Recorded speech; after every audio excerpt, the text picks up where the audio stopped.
काय मामी, काय म्हणतात गुडगे बिडगे? काय सांगायचं बाबा, 9 महिने उदरात वाढवलं तो जाऊन बसलाय शहरात. इथं पाणी मागायचं म्हटलं ना तरी घासा खरवडावा लागतो बघ. चालायचंच मामी. मी काय करतो, तुम्हाला ते छचंद्राचं तेल आणून देतो गुडघ्याला चोळायला. हं. रोज रात्रीचं चोळायचं.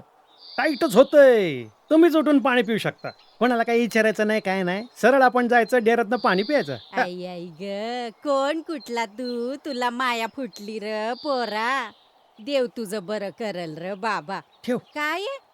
क- पैसा मला नको पैसे. अहो राहू द्या मामी. म्हातारा माणसाला द्यावं चांगलं असतंय. कमवायचं कोणासाठी? कसं कळतं र तुला? हे काय असं माणुसकी म्हणून. तुमचे आशीर्वाद राहू द्या मामी. झेंडावंदनाच्या दिवशी सरपंचांना जरा लवकर जावं लागणार. तेवढं फक्त त्या दिवशी तुम्ही झोपून राहा ना. कशाला उठते मी झोपूनच हा, हा. राहते. येऊ का? चला हेमडे.